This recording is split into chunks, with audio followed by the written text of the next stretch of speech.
free Golden Eagles for War Thunder. Download the app in the description below.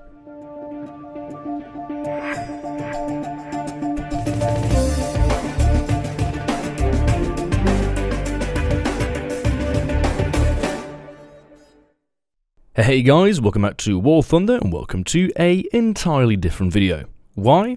Well, because we're in a different game mode. No, we're not playing Sim, and we're most definitely not taking a look at Arcade. Not yet, at least. I don't feel like ranting today. But we will be taking a look at Squadron battles. Now, this is a game mode that's been in the game for well, I don't actually know.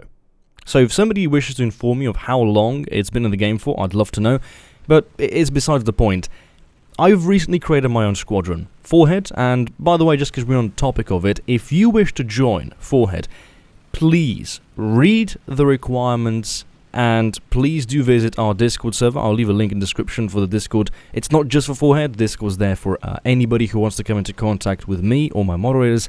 And if you have any kind of questions, whether it's War Thunder related or, for example, PC recording software, stuff like that, you'll find the answers quick and simple on my Discord server. Again, links in the description.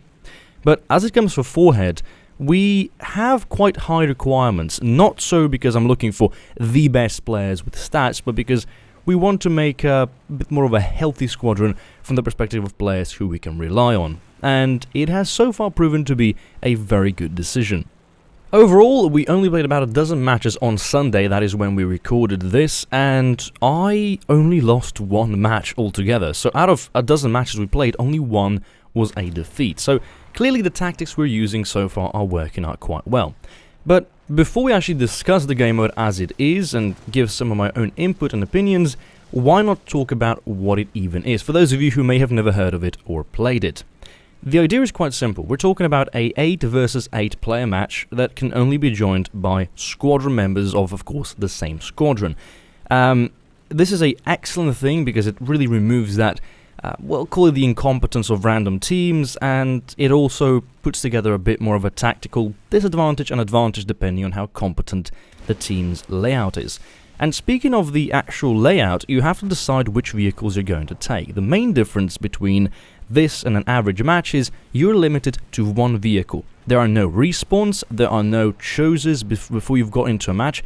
The vehicle you choose to queue up, all the way back in the wall from the hangar, is the vehicle you have to take out. So if you get LL main, which we did once, you don't have an option to not take out a tank. That one vehicle you've selected and queued up with is the vehicle you will have to play with, so do pay a bit of attention. When it comes to vehicles themselves, you may have been able to see that I shot down an F6F, and that's not really in the same battle rating range as the Strv is. That's because there's no actual battle rating matchmaker here.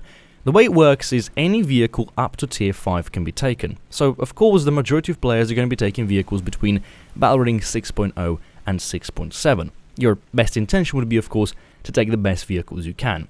So far, the most played vehicles on the ground have to be the Carnarvon, the King Tiger, the T-44-100, which, by the way, is that one vehicle that falls out of the 6.7 bracket. It's 7.0.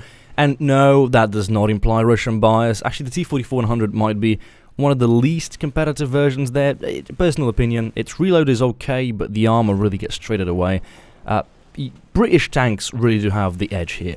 In the air, however, you've got a selection of usually, well, Griffin Spitfires and the Bearcat are the ones to prevail. However, since I was playing this game mode whilst actually unlocking and grinding some of the new British tanks, the FV-4202 and the Bristol, I figured out why not combine together two premium vehicles. So I took the Strv and the Wyvern. Now the Wyvern at, what, 4.7, 5.0, whatever battle rating it really is at, it doesn't matter in this game mode.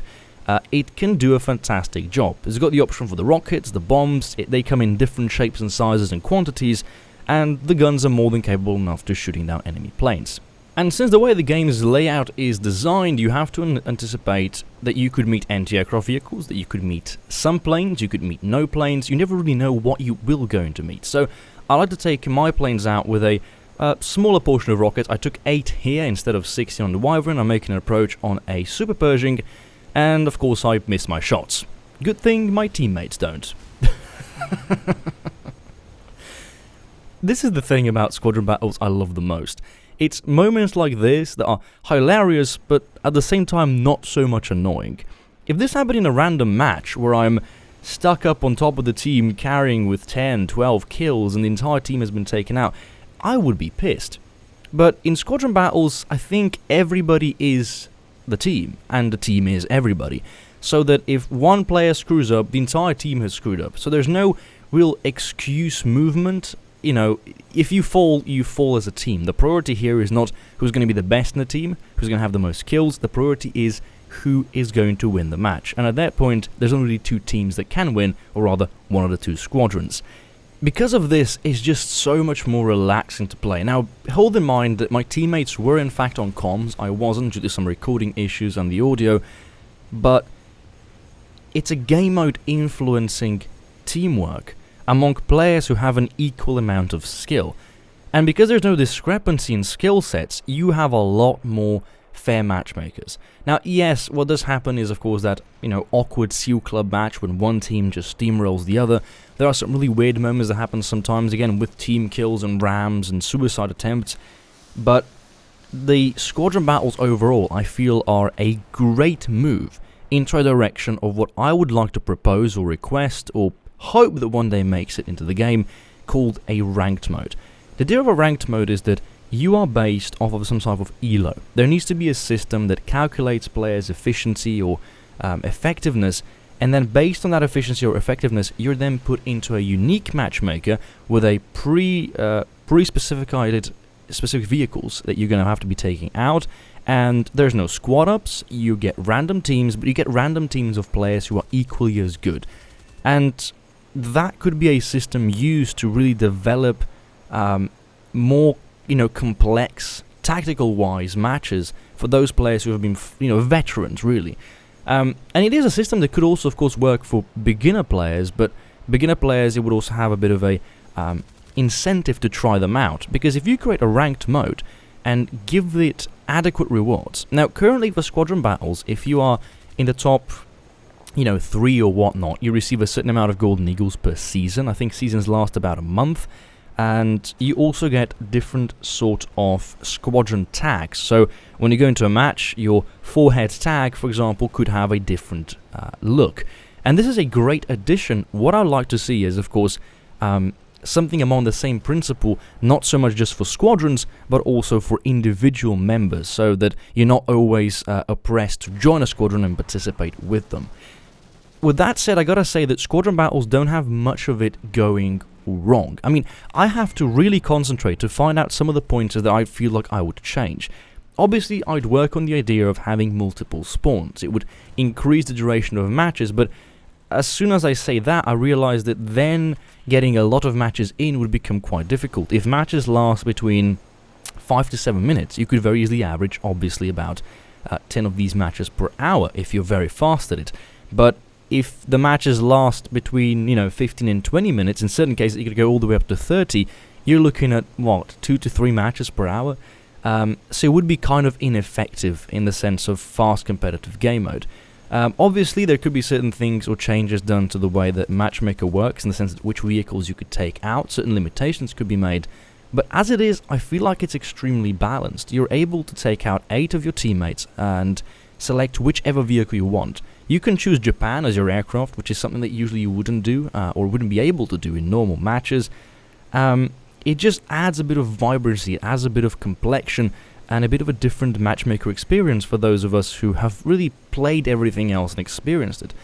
Now, I have to say, I'm still a huge fond of, normal ground forces RB or normal air forces RB, and will continue playing those on a regular basis, but every weekend or every second weekend I will join my teammates and I will go into a bit of a killing spree in Squadron battles, just for a bit of a change of pace. So, I'm extremely interested what you guys have to say about Squadron battles. I do highly encourage that you give it a try, at least. If you're not in a squadron, you can very easily find one. There are so many squadrons out there, such a big selection.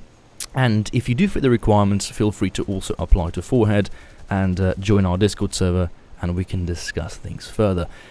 Anyway guys, hope you enjoyed the video. If you enjoy Squadron battles, make sure to let me know, and I could make some more of them. Maybe we could try some abstract tactics, maybe everybody plays a plane, where everybody plays a tank, a couple of challenges, see what we can't do. But until next time, take care and safe squadding. Really glad that people are still AFK climbing in the game, but you might want to stop doing it by the time you reach tier 5. Just a bit of a tip. With that guy taken care of, we've now got a hunter, and hunters are the one thing you want to really keep attention to. Well, that and the F to say, but this guy, however, is going after our TU4s. Now, I like gestures in the game, sort of like, let's say, leave this hunter alive so he can kill the TU4s and get some free experience and, you know, reduce the cancer spam. But at the same time, I also know that Axis teams are not the most reliable, and being that we have 3 TU4s, that in other words means we're going to be 3 fighter pilots short. So as I'm about to go engage